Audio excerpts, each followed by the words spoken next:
Wednesday, the first day of June 2016.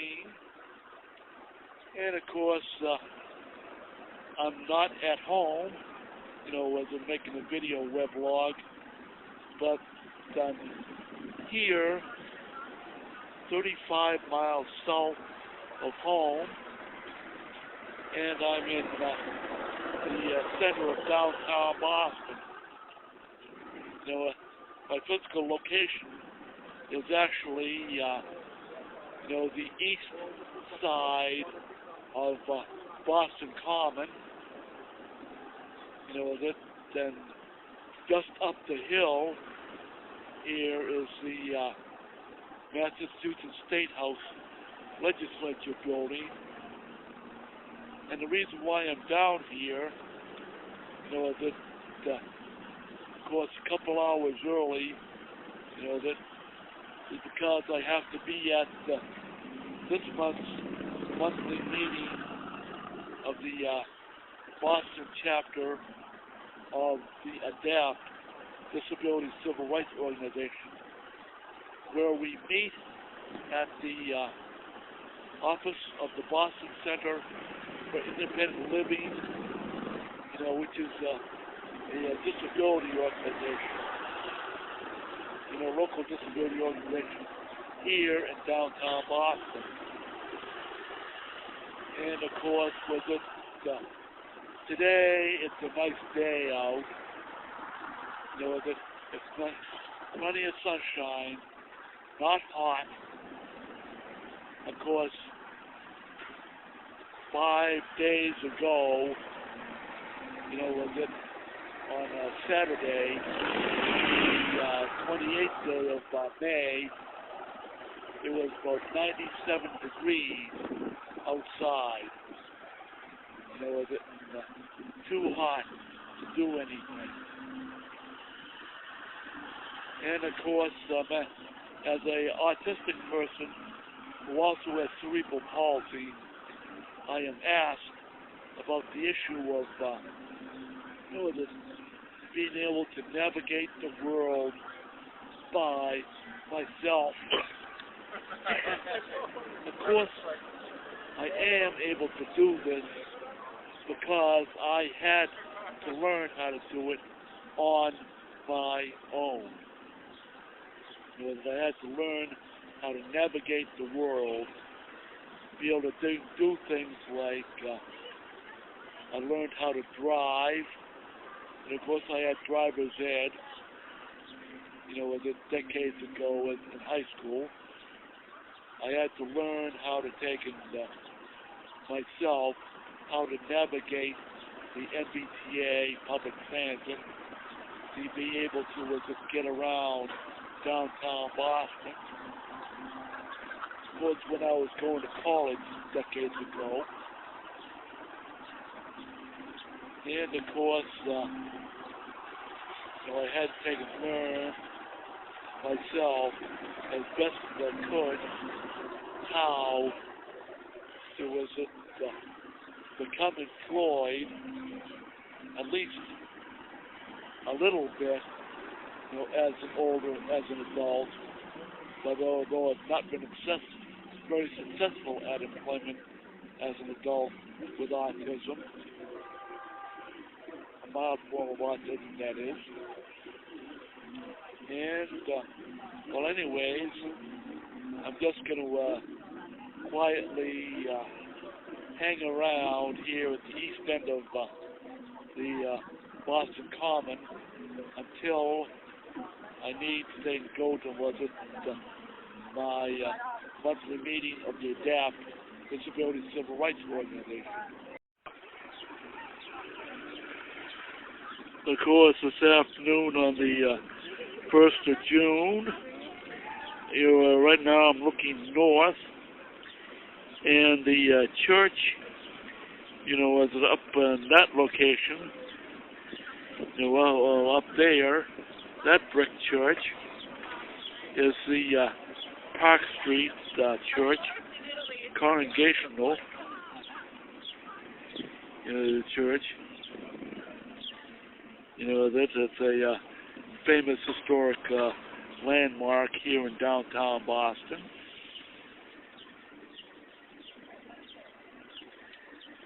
And then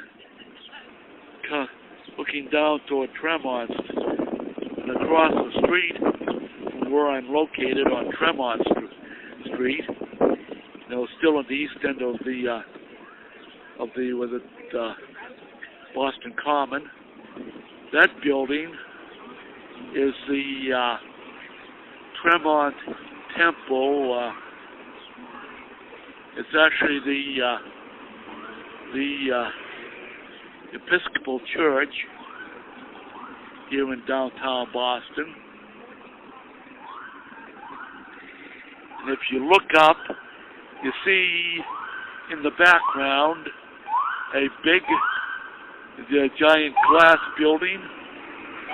That is a fairly new office building. That was just completed in the last few months. And it's really still being worked on inside, but it's starting to be occupied.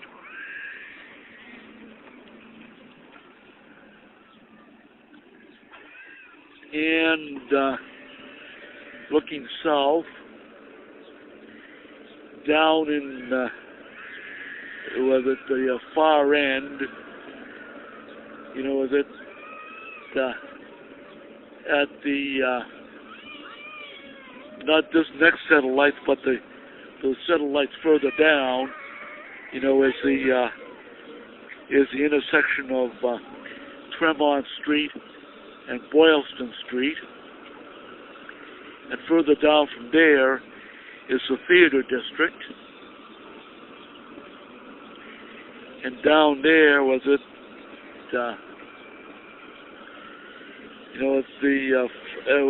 the Massachusetts Transportation Building, which has the headquarters of the MBTA. I have known my way around Boston for at least 40 years. I first learned how to navigate my way around Boston when I was 18 years old, and I started as a freshman at Wentworth Institute here in Boston, which is down on Huntington Avenue. Oh, I should point out that this building right across the Tremont Street from where I'm physically sitting in my walker frame chair / portable chair, which is the old R.H. Stearns department store building. And of course, R.H. Stearns used to be one of the main competitors to the Jordan Marsh store around the corner in downtown Crossing. But of course, R.H. Stearns ceased to exist decades ago. It got put under by the competition from Jordan Marsh, Sears Roebuck, and of course Jordan Marsh got bought out by the Macy's department store chain. And of course, there used to be here in downtown Boston the Filene's department store, but that Filene's department store ceased to exist many, many years ago also. When it comes to us autistic adults, also whether it's other person with other disabilities, it is my opinion that parents should not be overprotective of their disabled children. The reason being is because you have to let the disabled young adults explore the world on their own in order to learn for themselves how to navigate it, and also you need to allow the disabled young people to be able to learn to make mistakes and to be able to learn from them and to do things on their own as much as possible.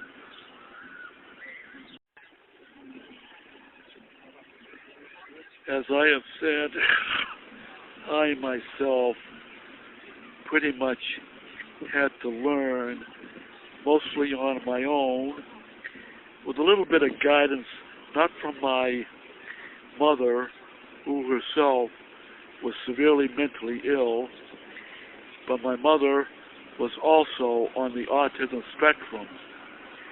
My mother, if she was still alive, she would probably only now get the correct diagnosis that she too has or had Asperger's syndrome type autism, just like myself.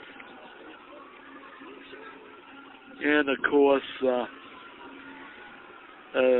my mother, because she was further down on the autism spectrum, she was less capable of being able to take and be a parent,